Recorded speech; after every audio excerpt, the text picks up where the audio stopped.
உறுப்பினர்லாம் வந்திருக்காங்க, எவ்வளவு ஆர்வமா இருக்காங்க, கட்சியோட அடுத்த கட்டமா கொண்டு போறதுக்கு பொதுக்குழு எவ்வளவு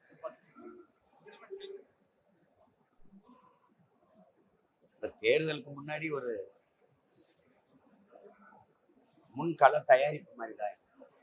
ஏற்கனவே தனித்தனியா எல்லா மாவட்டத்திலையும் நம்ம சந்திப்பை நடத்திட்டோம். மொத்தமா நம்ம இப்ப இதுக்கு அடுத்த கட்ட பெரிய நகர்வுங்கிறது பிப்ரவரி 21 இருக்கிற மாற்றத்தை விரும்பும் மக்களின் மாநாடு தான். இனத்தின் திருவிழா, எல்லோரும் கூடுவோம். அந்த பிப்ரவரி 21 திருச்சியில் நடக்கிற அந்த மாநாட்டை நோக்கி தான் இப்ப அடுத்த நகர்வு. அதுல நாங்க 234 வேட்பாளரையும் அறிவிப்போம். ஒவ்வொரு ஆண்டு அறிவிப்போம். இந்த ஆண்டு ஒரு மிகப்பெரிய எழுச்சியான மாநாடை நடத்தி அதுல அறிவிக்கிறோம். அடுத்தது களத்துக்கு அப்படியே போறது. ஏன்னா தேர்தல் மார்ச்ல வந்துடும். அதன் அடுத்த நகர்வு தேர்தல் களம் தான். அதுக்கான சந்திப்பு தான் இந்த பொதுக்குழு. இதுல சிறப்பு அறிவிக்கைகள்லாம் உங்களுக்கு தீர்மானம் அப்போ உங்களுக்கு தந்துருவோம். அதை மேடையிலையும் எங்க பிள்ளைகள் வந்து படிப்பாங்க. ஆசிரியர்கள் சிறையில போராட்டம் கைது செய்யப்பட்டிருக்காங்க. அதே போல தூய்மை பணியாளர்கள் போராட்டம் கைது செய்யப்பட்டிருக்காங்க. செவிலியர்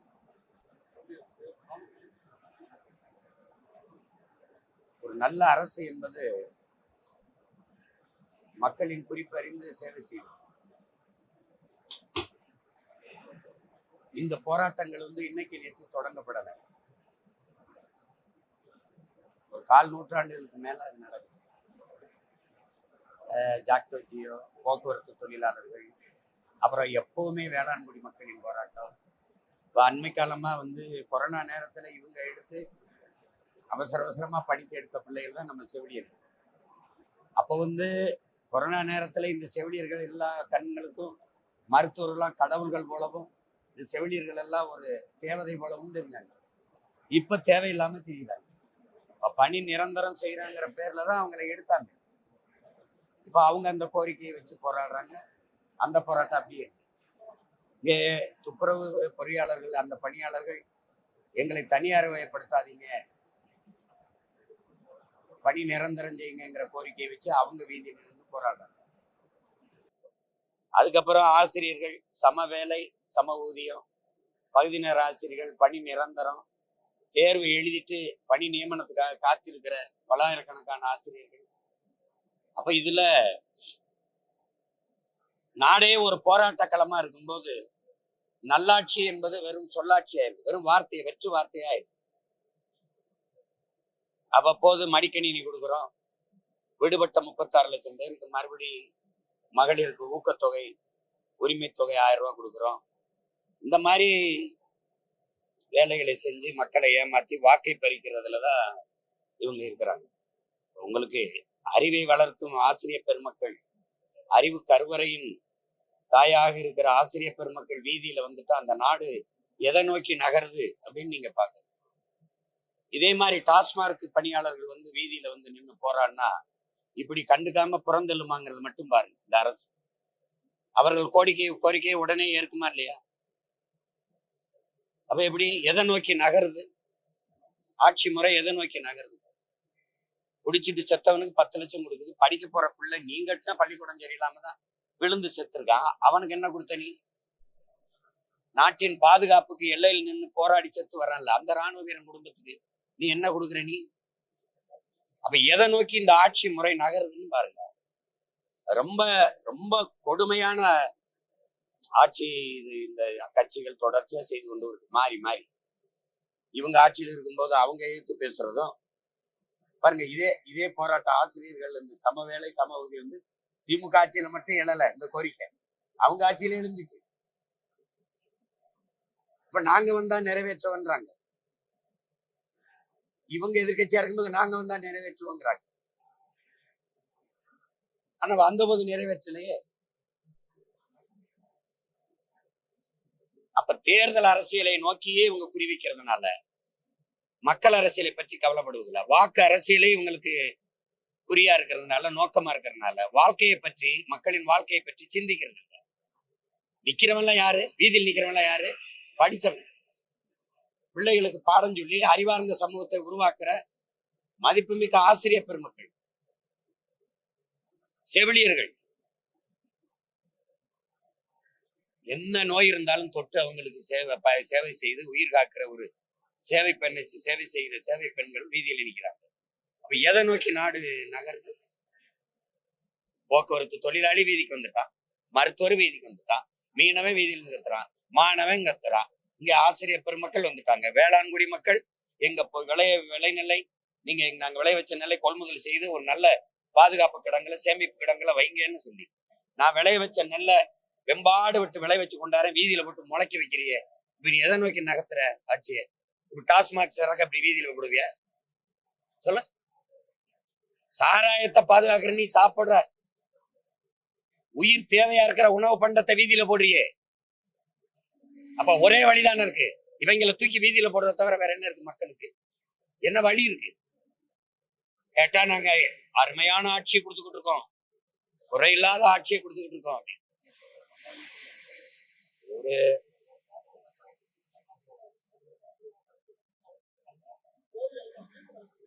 அது அதான் எப்படி பார்த்தாலும் விழிப்புணர்வே விடுதலையின் முதல் படிங்கிறார் எங்க தலைவர். விழிப்புணர்வற்ற சமூகத்தில் நடிப்பவனுக்கே முதலிடம் கிடைக்குங்கிறார் ஐயா இறையன்பு. அதுக்கு பல சான்றுகள் வச்சு எழுதுறாரு. அதுல மாதிரி என் சமூகம் விழிப்புணர்வு அற்று போனதுக்கு காரணம், இது திட்டமிட்டு மொழிப்பற்ற இனப்பற்ற அழிச்சு சாதிப்பற்று மதப்பற்ற ஊட்டிடுச்சு. இரண்டாவது, மதிமயங்கி சிந்தனை இழந்து உடல் திறனற்று போகிற சாராயத்தை அரசு பொதுமைப்படுத்திடுச்சு. அதுக்கப்புறம் கணக்கில்லாத திரை கவர்ச்சி, சகிக்க முடியாத திரை கவர்ச்சி, கண்ணு வழியே காது வழியே போதைய திரை கவர்ச்சியில மூழ்க வச்சிருச்சு. இப்ப நீங்க பாருங்க, இந்த திமுக ஆட்சிக்கு வருவது மாணவர் எழுச்சியில தான், மொழி புரட்சியில தான் வருது. மாணவர்களை இவங்க அவன் தன்னெழுச்சியா போறான் மொழி மேல இந்த பற்றில அந்த கிளர்ச்சியை வச்சு ஆட்சிக்கு வந்தது. அதிகாரிக்கு அரியணைக்கு வந்தவன மாணவர் அமைப்பு இருந்தா ஒருவேளை நம்ம ஆட்சியை எடுத்து போறான்னா கட்டுப்படுத்த முடியாதுன்னு மாணவர் அமைப்புக்கு தடவி இருக்குது. புரியுதுன்னு நினைக்கிறேன்.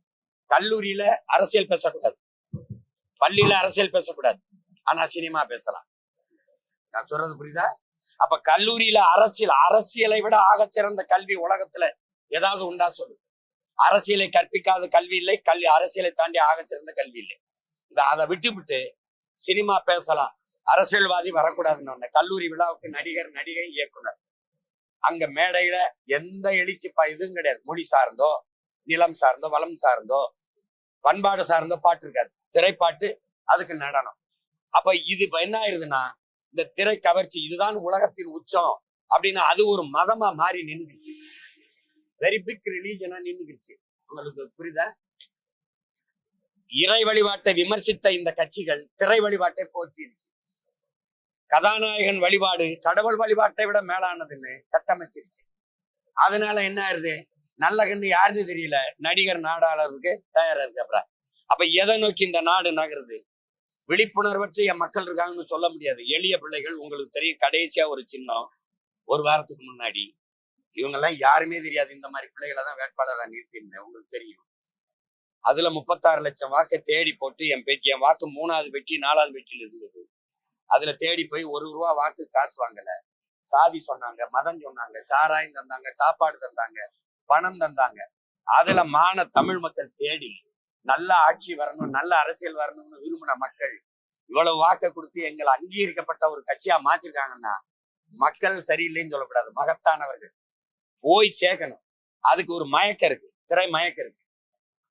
அது எப்படின்னா, நீங்க பாதரச விளக்குல இந்த முழு நிலவு வெளிச்சத்தை மறந்துருவா மக்கள்ங்கிறாங்க, வாசனை திரவியத்துல வண்ண மலர்களின் வாசத்தை கவனிக்க மறந்துருவா மக்கள்ங்கிறாங்க. இந்த மயக்கத்துல இருக்கிறாங்க. இதை கொஞ்சம் சரி பண்ணு. எங்க அப்பா நம்மாழ்வார் வர்றதுக்கு முன்னாடி ஏதாவது நஞ்சில்லா உணவுன்னு இருந்தானா, இயற்கை உணவுன்னு எவனா பேசினானா, ஆர்கானிக் ஃபுட்டுன்னு எங்கேயாவது இருந்துச்சா, மர செக்கெண்ணெய் கிடைக்கும்னு எந்த கடையிலாவது இருந்துச்சா? ஒரு மகன் ஒரு மறுமலர்ச்சி உண்டாக்குனா அது மாதிரி ஒரு மாறுதல் வரும். அது எப்ப லெனின் என்ன சொல்றாரு, இதுவரை வாழ்ந்தது போல இனி வாழ முடியாதுங்கிற நிலை உருவாகுமானால் மக்கள் தாங்களே புரட்சி செய்வார்கள்ங்கிறார். அதுக்கு சான்று இலங்கை, அதுக்கு சான்று பங்களாதேஷ், அதுக்கு சான்று நேபாள். இது சுத்தி நடந்தது. எல்லா வீட்லயும் தீப்பெட்டி எரிஞ்சிருச்சு. என் வீடு எரியாதுன்னு நான் உறுதி தர முடியாது. எரியும். அந்த தீ தான் புரட்சி தீ. கொஞ்சம் பொறுத்துருங்க, நடக்கும். அதுக்குதான் நாங்க எல்லாரும் ஆளுக்கு ஒரு தீப்பந்தத்தை எடுத்துட்டு போறோம். இந்த தீ எங்க தீ இல்ல, எங்க முன்னோர்கள் ஏற்றி வச்ச தீ.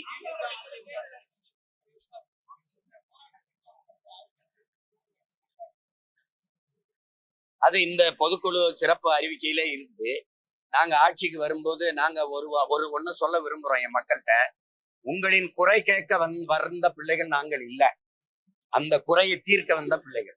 நாங்க நினைக்க பிறந்தது இல்ல, நிரூபிக்க பிறந்த பிள்ளைகள். அதனால இந்த பிரச்சனைனா இந்த பிரச்சனைக்கு காரணம் இது, இந்த பிரச்சனைக்கு தீர்வு இதுன்னு வச்சுதான் இதுவரை தேர்தலை சந்திக்கிறோம். நீங்க கவனிக்கல, ஆனா இந்த வாட்டி நீங்க கவனிக்காம இருக்க முடியாது. ஏன்னா இதுதான் பிரச்சனை, இதுதான் காரணம், இந்த மாதிரி இதுக்கு தீர்வுன்னு என்ன பண்ணுவேன்னா போட்டு காட்டு. அப்ப நீ படமா பார்த்தா, நீ படம் பார்த்து கெட்டு போயிட்டு, நான் ஒரு படம் காட்டுறேன் பாருன்னு காட்டுவேன் இந்த வாட்டி. அது கொஞ்சம் பொறுத்துரு, சொல்ல முடியாது.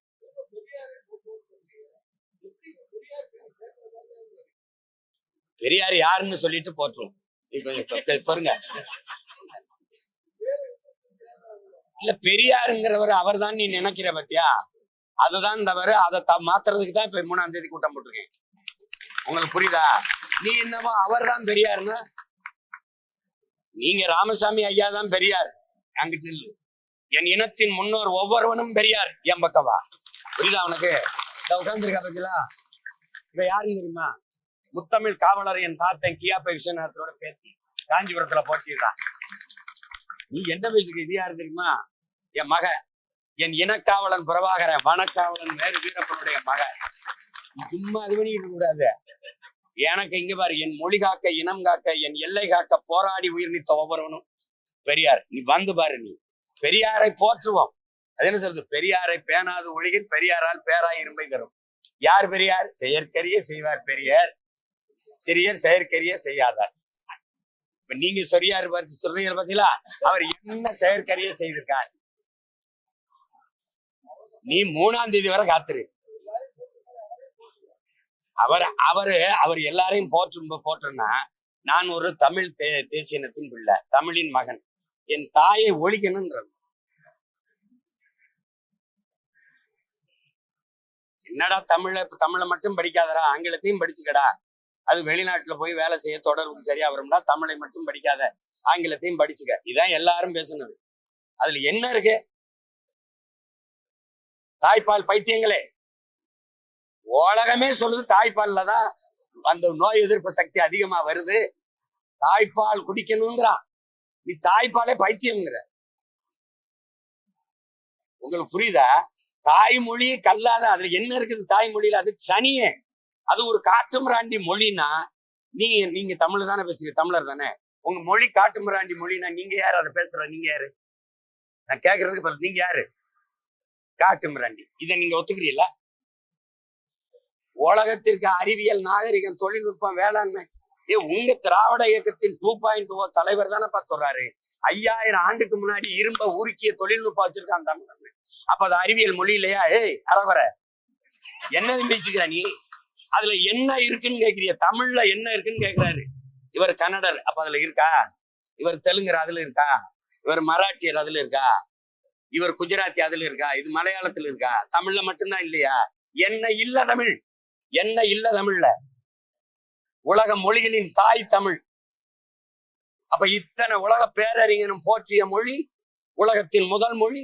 அதை அழினா என்ன பண்றது? என் தாய்மொழியை அழிக்க சொன்னவனை அழிக்கிறதா மான தமிழன் ஒவ்வொரு மகனின் கடமை இருக்கு. சும்மா அவரை போற்றணும். எதுக்கு போற்றணும்? இதுக்கு போற்றணும்னு சொல்லு. நான் போட்டிக்கிட்டு தான் இருந்தேன். பெரியாரும் போராடினார், அதை ஏற்கிறோம், எதிர்க்கல. பெரியார் தான் செஞ்சார், அதை ஏற்கல, எதிர்க்க. எல்லாமே பெரியார் தான். இப்ப ஒண்ணு இல்ல, ஏற்காடு மலையில ஏறி போன இடத்துல என் பாட்டேன், என் மூதாதை, கடையழு வள்ளலில் ஒருத்தன், அதிகமா நெடுமா நஞ்சு பேரு இருந்துச்சு, வளைவுன்னு இருந்துச்சு. அதை ஏன் மாத்தி நீ வேற பெரியாருன்னு வச்ச, தந்தை பெரியாருன்னு நீ வச்ச? அப்ப என் அடையாளத்தை அழிச்சு, அதிகமான விட இவர் பெரியவரா? அவன் கொடை வள்ளல், இவன் கஞ்சன். ரெண்டுல நீ எதுக்கு வைக்கிற பேரை வைக்கிற? நீ அடிச்சுட்டு ஏன் வைக்கிற? அப்ப உன் அடையாளத்தை நிறுவ நினைக்கிற. நீங்க தியாகராய நகர்ல பயணம் செஞ்சிருக்கீங்களா? தம்பி நீங்க செஞ்சிருக்கீங்களா? செஞ்சிருக்கீங்க. போத்தீஸ்க்கு ஏத்த மாதிரி ஒரு மேம்பாலம் இருக்கு. அந்த மேம்பாலத்துக்கு பேர் என்ன? அன்பழகன். யார் அந்த அன்பழகன்? ஜே அன்பழகன் யாரு? மாவட்ட செயலாளர், சட்டமன்ற உறுப்பினர். மக்கள் காசுல அவ்வளவு பெரிய மேம்பாலத்தை தலைநகர்ல ஒரு வணிக நகர்ல கட்டி ஜே அன்பழகன் அந்த வைக்கிறீங்களே, இது யாருடைய அடையாளம்? டாக்டர் சுப்பராயனா, அத்திப்பாக்க வெங்கடாச்சல நாயக்கரா, இல்ல ஜீவானந்தமா, இல்ல சிங்காரவேலரா, அயோத்தியாச பண்டிதர் ரெட்டமலை சீனிவாசன், எம்.சி. ராஜாவா? எந்த பெருமையும் எங்களுக்கு இல்லையா? எதுக்கு நீ அவர் பேர் வைக்கிற? எதுக்கு வைக்கிற நீ? உன் மாவட்ட செயலாளர் சட்டமன்ற உறுப்பினர் தான் மேம்பாலம். இதெல்லாம் சேட்டை தானே? சொல்லுங்க. ஏன் அங்க சவுந்தரபாண்டியன் நாடாருன்னு நீ சொல்ல? நீ சாதிய ஒழிப்ப. பாண்டி பஜார்னு வைக்கிற. பாண்டி என்னது, பஜார் என்ன மொழி? அது சவுந்தரபாண்டிய நாடார் பேரை சொல்ற தெருன்னு யாருக்கா தெரியுமா? தெரியுமா? நீங்க சொல்லுங்க, யாருக்கா தெரியுமா? ஏன் அந்த மேம்பாலத்துல கூடாதா? எங்க தாத்தன் சிங்காரவேலர் பேரைய, ஜீவானந்தர் பேரைய வைக்க கூடாதா? கக்கன் பேரு, காமராஜர் பேரு, முத்துராமலிங்கத்தோர் பேரைய வைக்க கூடாதா? சொல்லுங்க, நீங்க சொல்லுங்க. ஏன் செக்கெழுத்த செம்மல் வாவு சிதம்பரனாரை விட இந்த ஜே அன்பழகன் பெரியவரா? வெறிவரமா வராதா? சொல்லு, வெறிவரமா வராது. அப்புறம் நீ 3ஆம் தேதி வரை பொறுமையா இருக்கு. மீதி அங்க நீ பொதுக்குழு போறதுக்கு முன்னாடியே கோவத்து கிளம்பு.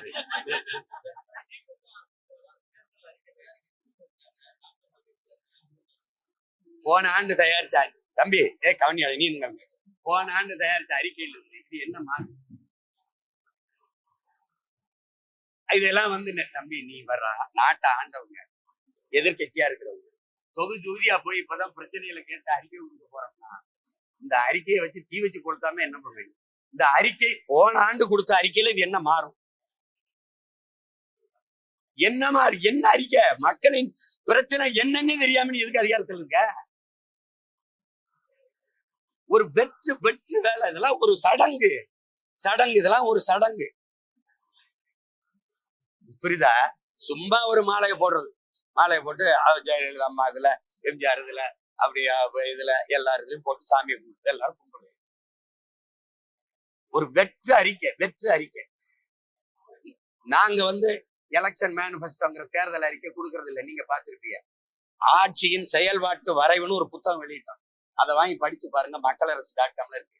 இந்த வாட்டி மேலும் நிறைய பிரச்சனை கூடுதல் ஆயிட்டதுனால அதையும் சேர்த்து அதுக்கு தீர்வோட வெளியிடுறோம்.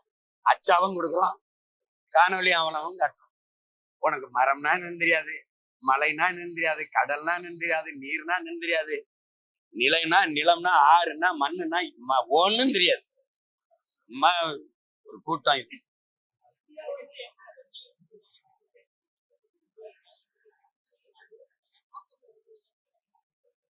ஏவா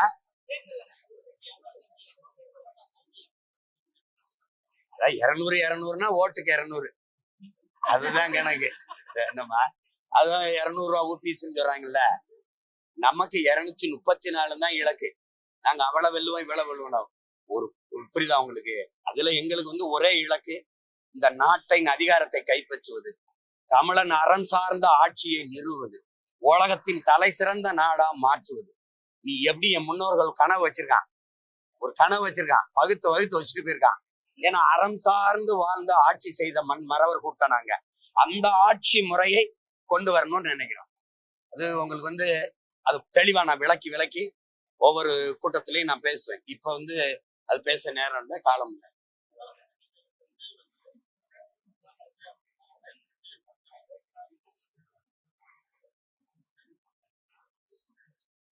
சொல்றாரு தம்பி, சொல்றாரு நாங்க இலவசத்துல அதுல எனக்கு உடன்பாடு இல்லை. தம்பியே உங்களுக்கு சர்க்கார் படத்துல அந்த இலவசத்தை எதிர்த்து போராடி அது பிரச்சனைகள் ஆச்சு. உங்களுக்கு எப்படி பார்த்தாலும் இலவசம்ங்கிறது வளர்ச்சி திட்டம் இல்லை, அது வீழ்ச்சி. ஒரு நாட்டில் எது சரியா சமமா இலவசமா இருந்திருக்கணும் அப்படின்னா, அறிவை வளர்க்கும் கல்வியும், உயிரை காக்கும் மருத்துவமும், உலக உயிர்களின் உயிர் தேவையா இருக்கிற நீரும் பொதுமையா இருந்து எல்லாருக்கும் சமமா சரியா தரமா கொடுத்துருக்கணும். இது கட்டணம் இல்லாத இந்த கல்வி மருத்துவம் அது கொடுக்கணும். அதுக்குதான் அரசு இதுக்கெல்லாம் வரி எடுத்துக்குது, அதை கொடுக்கணுங்கிறத. மத்த எல்லாமே வந்து நீங்க இப்ப இலவச மின்சாரம்னு வச்சுக்கிறீங்களேன், நான் என்ன பண்ணுவேன்னா, மின் கட்டண சுமை இல்லைன்னா அதை வந்து அந்த இரவு பூரா விளக்க எரியும். அண்ணன் சொல்றது புரியுதா? இந்த பொறுப்பற்றத்தனம் தானா வரும். அப்ப ஒரு கட்டணம்னு ஒண்ணு இருந்தா நான் குறைஞ்சது ஏன் தேவையில்லாத தண்ட செலவு, காசு காசு கஷ்டப்பட்டு சம்பாரிச்சு செலவழிக்கும் போது அதனால அருமை. கவிப்பேரரசு வைரமுத்து சொல்றாரு, தாய்ப்பாலும் தண்ணீரும் மலிவா கிடைக்கிறதுனாலயே இந்த மனுஷ பயல்களுக்கு அந்த மகத்துவம் தெரியல, மதிக்க மாட்டேங்கிறாங்க. என் காலுக்கு கீழே மிதிபடுறதுனால இந்த பூமியின் அருமை தெரியலைங்கிற. அதனால நீங்க இலவசம்ங்கிறது எதுக்கு இருக்கணும்னு இருக்கு. மிக்சி இலவசம், கிரைண்டர் இலவசம், இதெல்லாம் இலவசம்னா இது ரொம்ப அடிப்படை தேவை. இதை நிறைவேற்றிக் கொள்ள ஒவ்வொரு குடும்ப தலைவனாலும் முடியும். அதுக்கான அந்த வருவாய் பெருக்கத்துக்கான வேலை வாய்ப்பு அதை அமைத்து கொடுக்க, நிரந்தர வருவாய்க்கான வாய்ப்பை ஏற்படுத்தி கொடுப்பதுதான் வளர்ச்சியை நோக்கிய பயணம். இப்ப நீங்க 950 கோடி கிட்ட மகளிர் உரிமை தொகைக்கு இழக்கிறீங்க. ஆனா செவிலியர்களுக்கு நிரந்தரப்படுத்தி, இந்த தூய்மை பணியாளர்களுக்கு நிரந்தரப்படுத்தி, இந்த ஆசிரியர்களுக்கு நிரந்தரப்படுத்தி சம்பளம் கொடுத்துட்டா எவ்வளவு செலவாயிருன்னு நினைக்கிறீங்க? அப்போ உங்களுக்கு நோக்கம் அதுவல்ல. அந்த நேரத்துல மக்களை ஏதாவது ஒரு இனிப்பான செய்தியை சொல்லி இந்த கவர்ச்சி இந்த பணத்தை கொடுத்து ஏமாத்தி வாங்கிடணும்னு நினைக்கிறீங்க. அதை நான் ஏற்கல. தம்பி மோட்டர் பைக் கூட கொடுக்கட்டும், கார் கொடுக்கட்டும், வீட்டுக்கு ஒரு ஹெலிகாப்டர் கூட கொடுக்கட்டும், அந்த இடத்துக்கு நான் வரல. என்னுடைய கனவு அது இல்லை. அவனே தன் உழைப்புல காரு மோட்டர் பைக் வாங்கிக்கிற அளவுக்கு வேலை வாய்ப்பு, வருவாய் பெருக்கத்தை உருவாக்கணுங்கிற கனவு தான் என்னுடைய.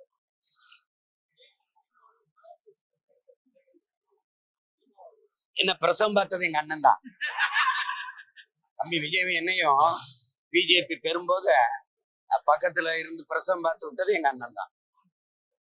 புரியுதா தம்பி? நான் யாருன்னு நீங்க என்னட்டு தான் கேட்கணும். இல்ல புரியுதா? தமிழ் தேசியம் பேசிக் கொண்டிருந்தார் என்று நினைத்தேன் அப்படிங்கிறார். காலங்காலமா அவர் என்னை போலி தமிழ் தேசியவாதின்னு தான் பேசிட்டு இருந்தாங்க. நாங்க கூட எங்களை போலி தமிழ் தேசியவாதிகள் என்று கூலி திராவிடர்கள் கூவி திரிகிறார்கள்னு பேசணும். விடுங்க தம்பி. அவர் RSS பிஜேபின்னா நான் RSS பிஜேபியா? அவன் என்னை கிறிஸ்தவன்பா, இஸ்லாமிய கைக்கூலிம்பா, கிறிஸ்தவ கைக்கூலிம்பா, அவன் இந்துக்களுக்கு எதிரிம்பா, நீ என்னை இந்து அந்த RSS கைக்கூலிம்பா. ஆனா ஒரு வயலும் 10 பைசா அது இல்ல. இந்த பொதுக்குழு நடத்த காசு இல்ல, திறன் நிதியில திரட்டிக்கிட்டு இருக்கான். எவனாவது கூலியை கொடுத்துட்டு பேசு. என்னப்பா கூலின்றது? அதை விடுங்க. அண்ணன் தானே பேசுறாரு, பேசிட்டு போறாரு. நல்லது, நன்றி, வணக்கம்.